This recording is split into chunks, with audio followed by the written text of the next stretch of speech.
अभी मैं पिछली क्लास में जो पैरेलल में आपके चल रही थी बैच 1 की, अभी मैं उनको भी ये बता रहा था कि यासिर जंजूअर पॉडकास्ट में मैंने जब ये जिक्र किया कि तसव्वुफ क्या है और तसव्वुफ का बैकग्राउंड क्या है, तसव्वुफ की फिलोसफी और फंडामेंटल्स क्या है, तो मुझे कम से कम 10 से 15 कॉल्स आई हैं मुख्तलिफ खानकाहों के ठेकेदारों से कि आप ये बातें नहीं कर सकते। अभी रिसेंट टाइम में आपने देखा है मौलवी इसहाक साहब एक बहुत सॉलिड जी जी किस्म, बिल्कुल सर। वो भी मुहक्किक थे, उनको लोग मुफ्ती या मौलाना नहीं कह सकते, से यहाँ तक कि उन्होंने यहाँ आखिरी वक्तों में ये भी कहा कि मैं सिर्फ मुसलमान हूँ, राइट सर। मुझे किसी फिरके में से एसोसिएट ना किया जाए। सर लास्ट सवाल मेरा थोड़ा सा आपसे, अगर आप बताने में थोड़ा कंफर्टेबल हो कि आपकी इस बुक में ऐसा क्या कंट्रोवर्शियल था, पब्लिशर ने वो बुक पब्लिश करने से मना कर दिया? और किताब में मैंने वो आदम अलैहिस्सलाम से लेके तो आका अलैहिस्सलाम और फिर उनके बाद मुसलमानों का जो डिवाइड है शिया सुन्नी का, उस मैंने जरा एक्सपैंड ज्यादा किया, इसलिए वो बहुत सा कंटेंट ऐसा उसमें है जो बहुत लेवल से कंट्रोवर्शियल है। सर दूसरा क्वेश्चन मेरा यहाँ पे ये है कि क्या मुस्लिम फिलोसफर्स में किसी ने मुशाहिदे की बुनियाद पे, मुसलमानों में जो स्कूल ऑफ थॉट्स डिफरेंट हैं, फिरकावारियत है, मुशाहिदे की बुनियाद पे क्या उसने कुछ एवेल्युएशन की है कि कोई एक स्कूल ऑफ थॉट हक पे है या हक के थोड़ा सा करीब है जितने आज स्कूल ऑफ थॉट्स हैं? क्योंकि सर फिलोसॉफिकल बेसिस पे डिफरेंस है ना, मतलब स्कूल ऑफ थॉट्स में। आप कह रहे हैं न्यूट्रली किसी ने बात की हो या हर फिरके में रहते हुए किसी ने बात की नहीं हो? सर, न्यूट्रली कोई ऐसा फिलोसफर हो जिसने फिलोसॉफिकल बेसिस, मतलब इनेट जो रीजंस हैं उनमें जाके मतलब कुछ। नहीं, मेरा नहीं, मेरे मुशाहिदे से, मेरे मुताले से ऐसा कोई इंडिपेंडेंट फिलोसफर नहीं गुजरा जिसने ये जुरत जसारत की हो कि न्यूट्रल ग्राउंड्स में रहते हुए वो अहले सुन्नत, अहले तशी, बरेलवी, अहले हदीस और देवबंदियों के माबैन कोई तफरीक करके ये कहना कहने की जुर्रत करे कोई भी शख्स। अगर मैं भी मुहक्किक हूँ और तहकीक करके मुझे कोई नतीजा निकालना है, तो मैं कभी भी ये बयान नहीं करूंगा कि मेरे अंदाजे में अहले हदीस ठीक है तो अहले तशरीह गलत है, या अहले तशरीह ठीक है तो अहले सुन्नत गलत। मैं ये कह ही नहीं सकता। कोई भी मुहक्किक ये नहीं कहेगा कि फलां फलां स्कूल ऑफ थॉट सिरे से ही गलत है। वो ये जरूर कह सकते हैं, बहुत से मुहक्किकीन ऐसे गुजरे हैं। अभी रिसेंट टाइम में आपने देखा है मौलवी इसहाक साहब एक बहुत सॉलिड जी किस्म, जी बिल्कुल सर। वो भी मुहक्किक थे, उनको लोग मुफ्ती या मौलाना नहीं कह सकते। जी बिल्कुल सर। तो वो बेसिकली मुहक्किक थे और उन्होंने तहकीक की बेस के ऊपर बहुत से डिफरेंसेस दिखाए हैं, नुमायां किए हैं लोगों के तमाम मकतबा फिक्र के जो जो उनके तजिए से गुजरे। लेकिन रिसेंट टाइम्स में मैं उनको एक सुपीरियर मुहक्किक ग्रेड करता हूँ। और बहुत सी चीज़ों में मैं उनकी बयान करदा उसूलियात जो हैं, जी सर। जहाँ उन्होंने उसूल की गुफ्तगू की है, मैं उसको, मेरे लिए बड़ी रहनुमाई का बायस बनती है उनकी गुफ्तगू। बहुत सी चीज़ों में मेरा उनसे नजरियाती इख्तलाफ भी है कि right sir.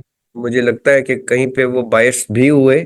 Being being a human being, being a Muslim, he has the right to maintain his own opinion and his own right school sir. of thought। वो उन्होंने किया और बरमला इजहार किया उसका कि भाई मैं जो चीज मानता हूँ वो मानता हूँ, चाहे मेरी तहकीक जो है वो ऑपोजिट जा रही थोड़ी बेशक।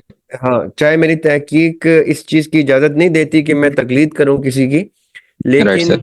लेकिन उन्होंने अपने आप को एक स्कूल से मुंसलिक किया और अपने आप को जुदा किया तमाम स्कूल से, यहाँ तक कि उन्होंने यहाँ आखिरी वक्तों में ये भी कहा कि मैं सिर्फ मुसलमान हूँ, राइट सर। मुझे किसी फिरके में से एसोसिएट ना किया जाए, ना मुझे अहले हदीस कहा जाए, ना मुझे अहले तशरीह कहा जाए, ना अहले सुन्नत कहा जाए, मैं सिर्फ मुसलमान हूँ। और यही उनका आखिरी स्टैंस था कि वो एक न्यूट्रल मुसलमान की सूरत में दुनिया से रुखसत हुए, जो कि एक बड़ी खूबसूरत बात है।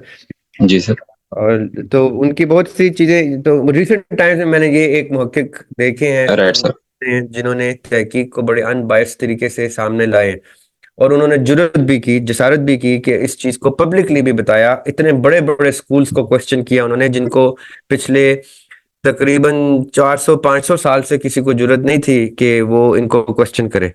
लेकिन उन्होंने राइट सर। क्वेश्चन किया और बहुत मटेरियल एविडेंस के साथ क्वेश्चन किया। ऐसा नहीं कि खाली इजहार कर दिया, उन्होंने उसको सबूत के साथ किया कि फलां फलां किताब के फलां फलां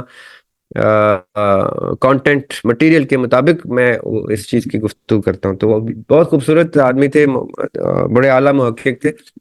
लेकिन फलसफी जो आप कह रहे हैं ना, एज अ फिलोसोफर मैंने रिसेंट टाइम्स में, तो मेरे मुताले से ऐसा कोई पाकिस्तानी या हिंदुस्तानी या बंगाली महक्किक नहीं गुजरा जिसने ऐसा फलसफी नहीं गुजरा जिसने फलसफे की रूह से किसी को बरमला गलत या सही कहा हो। सर लास्ट सवाल मेरा थोड़ा सा आपसे, अगर आप बताने में थोड़ा कंफर्टेबल हो कि आपकी उस बुक में ऐसा क्या कंट्रोवर्शियल था, पब्लिशर ने वो बुक पब्लिश करने से मना कर दिया? अगर आप अभी भी कंफर्टेबल हैं तो बता। अभी भी नहीं कर रहे, नहीं नहीं, मैं कंफर्टेबल हूँ, अभी भी नहीं कर रहे वो पब्लिश। वो उसकी वजह ये बताते हैं, और वो बिल्कुल ठीक वजह बताते हैं फ्रॉम फ्रॉम देयर पर्सपेक्टिव। देखिए, वो एक पब्लिकेशन हाउस है और वो डिस्ट्रीब्यूटर है, उनका काम है कंटेंट पब्लिश करना और उससे पैसे अर्न करना, ये उनका बिजनेस है।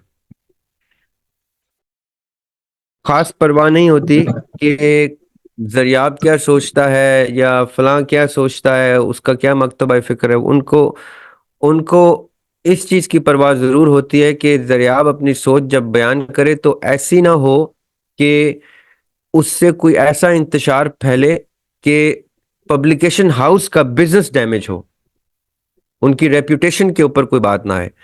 तो वो बिल्कुल ठीक है अपने नुक्ता नज़र से जब वो कहते हैं कि हम ये कंटेंट नहीं छाप सकते, क्योंकि मेरे किताब में जो कंटेंट है, जिस किताब का मैं जिक्र कर रहा हूँ उसका नाम है आउट ऑफ टाइम। उसमें जो कंटेंट है वो अ,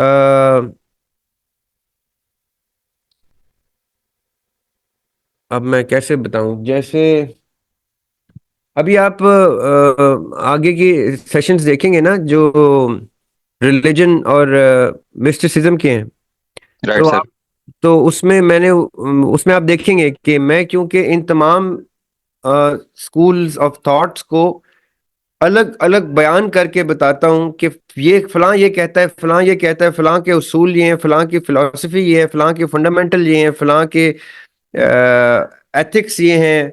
तो लोग ये चीज बर्दाश्त नहीं करते, एक्सेप्ट नहीं करते कि उनके अकीदे को कोई एक्सपोज करके, उनके स्कूल ऑफ थॉट को कोई एक्सपोज करके बयान कर दे। तो ये रिएक्शन फिर लोग देते हैं। अभी मैं पिछली क्लास में ही जो पैरेलल में आपके चल रही थी बैच वन की, अभी मैं उनको भी ये बता रहा था कि यासिर जंजूअर पॉडकास्ट में मैंने जब ये जिक्र किया कि तसव्वुफ क्या है और तसव्वुफ का बैकग्राउंड क्या है, तसव्वुफ की फिलॉसफी और फंडामेंटल्स क्या है, तो मुझे कम से कम 10 से 15 कॉल्स आई हैं मुख्तलिफ खानकाहों के ठेकेदारों से की कि आप ये बातें नहीं, कि आप ये बातें नहीं कर सकते। और वो कुछ ने बड़े इज्जत एहतराम से मशवरा दिया, कुछ ने नसीहत की और कुछ ने धमकी दी और कुछ ने बाकायदा तौर पे वार्निंग दी। तो ये होता है, ये होगा कि जब मैं ऐसी चीजें किताब में भी मेंशन करूंगा तो रिएक्शन आएगा उसका कि हाउ डेयर यू से दिस। तो वो फिर पब्लिकेशन हाउसेस जो हैं वो ये रिस्क नहीं लेते कि कल उनकी दुकान पे कोई आग लगा दे या उनकी रेपुटेशन खराब हो जाए, लोग पब्लिक अब किताबें देना बंद कर दें उनको लिखने के लिए। तो इसलिए वो पहले ही कहते हैं कि आजमी साहब ये कंटेंट हम नहीं छापेंगे। तो ये सर मेरे चीजें ख्याल से मेरा नहीं। मेरा दूसरा क्वेश्चन यहीं पे कवर हो रहा है कि कोई ऐसा मुहक्किक या फिलोसफर जिसने इंडिपेंडेंटली सारे स्कूल ऑफ थॉट को एक एवेलुएशन की हो उनकी, मेरे ख्याल से सर वो आप ही हैं जो आपकी बुक अभी तक छप नहीं रही। नहीं नहीं, बहुत है, बहुत है, बेशुमार है। आ, बहुत से लोग हैं जिन्होंने मेरा इंटरेस्ट क्योंकि बहुत क्या कहते हैं उस डायनेमिक है। मैं ओल्ड टेस्टमेंट को भी से मैं मोहब्बत करता हूँ, उसको पढ़ी है मैंने। न्यू टेस्टमेंट को भी बड़े दिल से पढ़ा है। भगवत गीता मैंने बहुत इंटरेस्ट से पढ़ी है। ग्रंथ मैं बहुत शौक से पढ़ता रहा हूँ, मुझे बड़ा अपील करते हैं वो उनका कंटेंट। फिर राइट सर। कुरान पाक और सियाह सिता, फिर अहले तशरीह की अलग से, अहले सुन्नत की। तो मैं उसको जरा ब्रॉडर पर्सपेक्टिव से तसव्वुफ को, इन सब चीजों को बयान करता हूँ। और किताब में मैंने वो आदम अलैहिस्सलाम से लेके तो आका अलैहिस्सलाम और फिर उनके बाद मुसलमानों का जो डिवाइड है शिया सुन्नी का, उस मैंने जरा एक्सपैंड ज्यादा किया है, इसलिए वो बहुत सा कंटेंट ऐसा उसमें है जो बहुत लेवल से कंट्रोवर्शियल है। Right sir. खाली खाली खाली क्रिश्चियन और मुस्लिम गुफ्तगू हो तो इजी है। जब आप विद इन क्रिश्चियनिटी कैथलिक्स और प्रोटेस्टेंट्स को भी डिस्कस करेंगे, या विद इन जुडाइक कॉन्सेप्ट्स आप जायनिस्ट को और ऑर्थोडॉक्स को भी डिस्कस करेंगे, विद इन मुसलमान आप शिया सुन्नी को, और विद इन शिया नौसेरियों को, और क्या कहते हैं इस्माइलियों को, और असना अशरी को, और पंचतनी को। जब इस तरह से एक्सप्लेन करना शुरू करेंगे तो आप बहुत ज्यादा दरवाजे खोलते हैं कंट्रोवर्सीज के। So right sir. for me it is a lifetime experience, so I kept writing everything. For publication houses it's a no go area, big cross, ये भी नहीं, ये भी नहीं, ये भी नहीं। so ये तो फिर ये तो है, वो क्या कहते थे जमीर जाफिर साहब, ये तो होगा। तो ऐसा तो फिर होना है अगर आप इस राइट सर। करेंगे। तो ये तो जज़ाकल्लाह sir, thank you so much, बहुत शुक्रिया। ये part of part and parcel of this pathway.